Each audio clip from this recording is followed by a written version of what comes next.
할렐루야, 반갑습니다. 오늘은 사도신경 연구 6번째 시간, 나는 우리 주 예수 그리스도를 믿습니다 라는 제목으로 말씀 나누겠습니다. 우리 찬양으로 먼저 하나님께 경배합니다. 지존하신 주님 앞에 우리 모두 무릎 꿇고 경배합니다. 믿음으로 고백하며 찬양하겠습니다.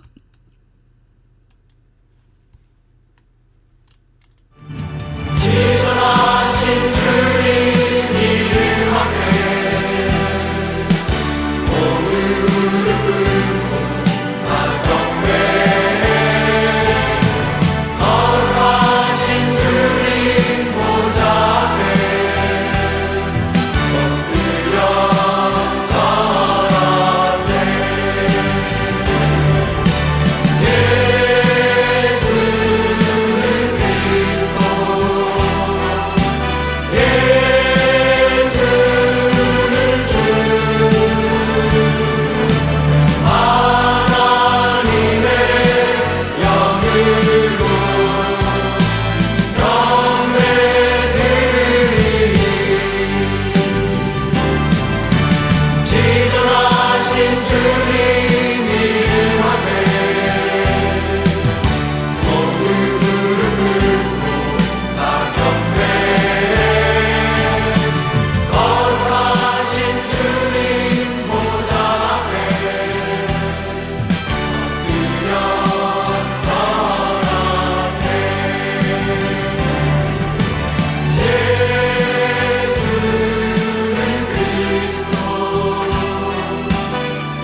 예수는 그리스도,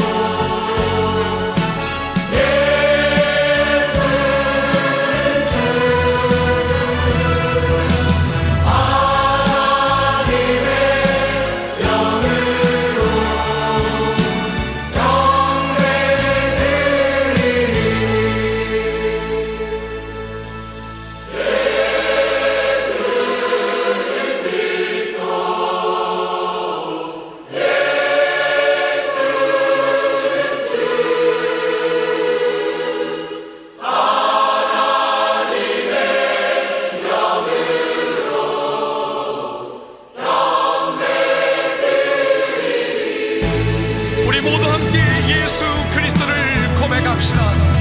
예수는 그리스도, 살아계신 하나님. 예수는 나의 주. 할렐루야. 하나님의 영으로 경배드리리.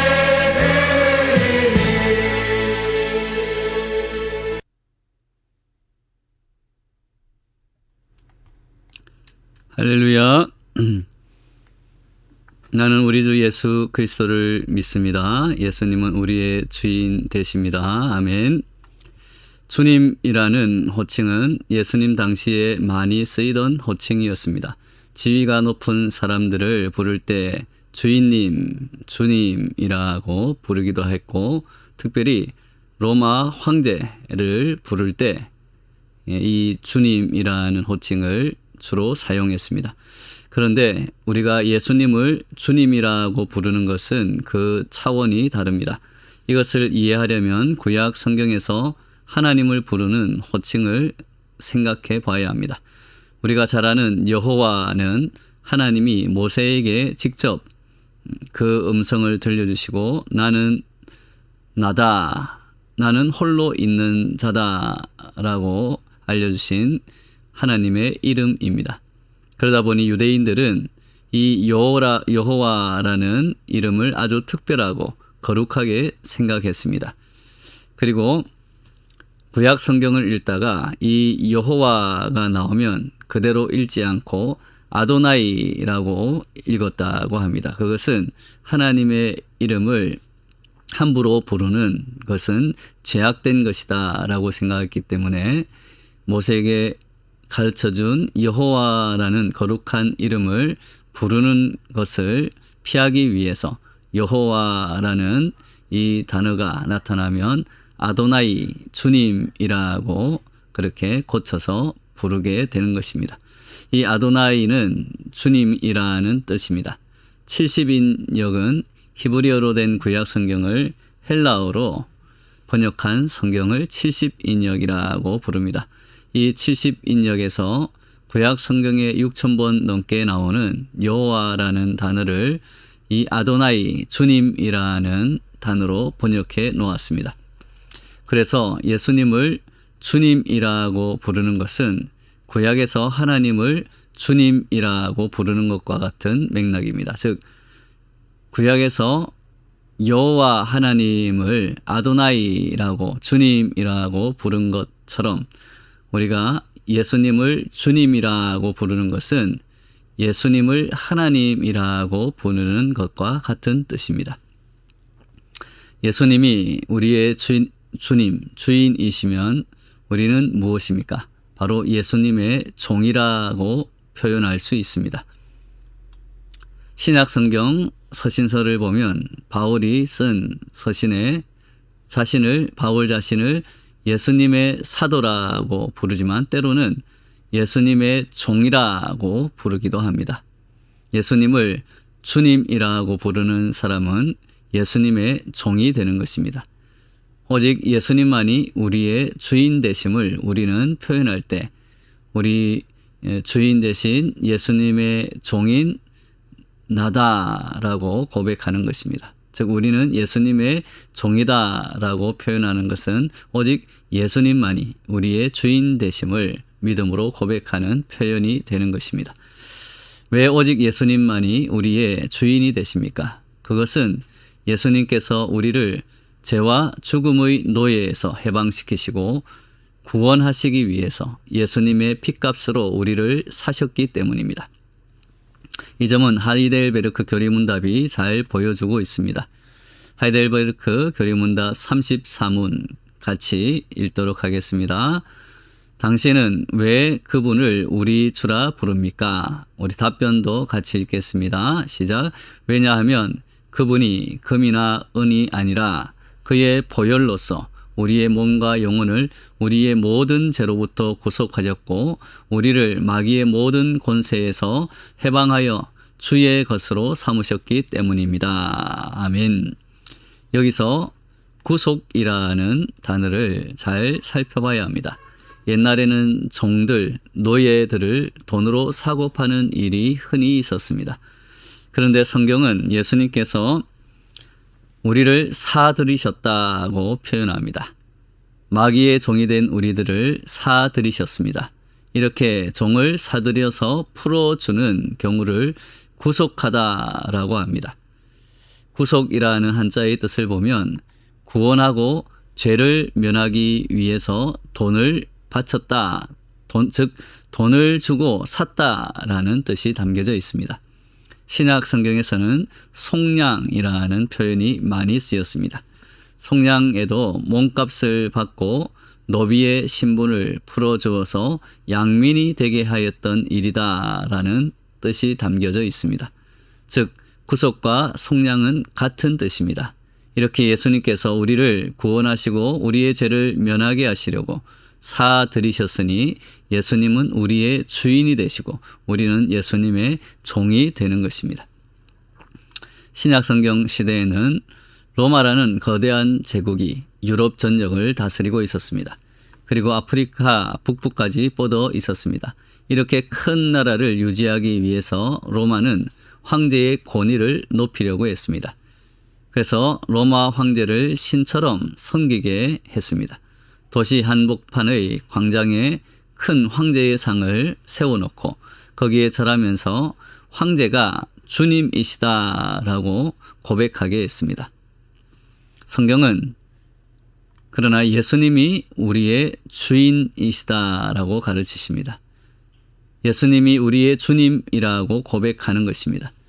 또한 사도신경 역시 그렇게 우리에게 가르치고 있습니다. 그러니 그리스도인들, 예수님을 주인으로 모시고 예수님을 따르는 우리 성도들은 황제상에 절할 수도 없었고 황제를 주님이라고 외치지도 않았습니다. 그 때문에 많은 성도들이 박해를 받았고 죽기까지 하였습니다. 우리는 주일마다 아주 쉽게 우리 주 예수 그리스도를 믿사오니라고 고백하고 암송하지만 초대교회의 성도들은 예수님을 주님이라고 고백 한 번을 하는데 목숨을 걸기도 했다는 것입니다. 우리가 예수님을 주님으로 부른다면 이제는 정말로 우리 주인을 결정해야 한다는 것입니다. 로마 황제로 상징되는 돈과 성공과 권력을 우리의 주인으로 모실 것인지 아니면 예수님을 우리의 참된 주인으로 모실 것인지 결정해야 하는 것입니다. 주인을 결정하는 것은 누구의 말을 듣고 살지를 결정하는 것입니다. 돈과 성공과 권력을 최고로 여기며 다른 사람을 무참히 짓밟는 세상의 가치관을 따라 살아갈 것인지 아니면 예수님이 우리에게 알려주신 사랑과 섬김의 마음으로 또 사랑을 실천하기 위해서 성경의 가치관을 따라 살 것인지 우리는 결정해야 하는 것입니다. 우리가 예수님을 주인으로 모시고 사는 예수님의 종이라면 예수님의 말씀과 명령처럼 하나님을 사랑하고 이웃을 사랑하며 섬기는 삶을 실천하며 살아가야 할 것입니다. 그러면 우리의 주인이신 예수님께서 우리를 종으로 부리기만 하기 위해서 우리를 종으로 삼으신 것일까요? 그렇지는 않습니다. 우리 요한계시록 1장 5절 6절 말씀 같이 읽어보겠습니다. 또 충성된 증인으로 죽은 자들 가운데서 먼저 나시고 땅의 임금들의 머리가 되신 예수 그리스도로 말미암아 은혜와 평강이 너희에게 있기를 원하노라. 우리를 사랑하사 그의 피로 우리 죄에서 우리를 해방하시고 그의 아버지 하나님을 위하여 우리를 나라와 제사장으로 삼으신 그에게 영광과 능력이 세세토록 있기를 원하노라. 아멘. 우리의 주인 되시는 예수님은 죄의 노예로 죽을 수밖에 없었던 우리를 사랑하셔서 그의 핏값으로 우리를 사시고 해방시켜 주시고 우리에게 하나님의 나라와 하나님의 제사장의 역할을 맡겨 주셨습니다. 종인 우리에게 존귀한 신분을 주시고 하나님의 제사장으로 그 귀한 임무를 맡겨 주셨다는 것입니다.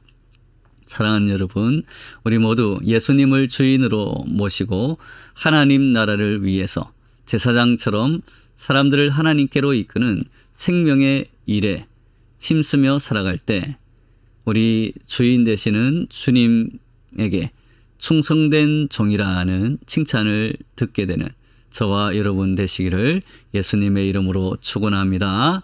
아멘.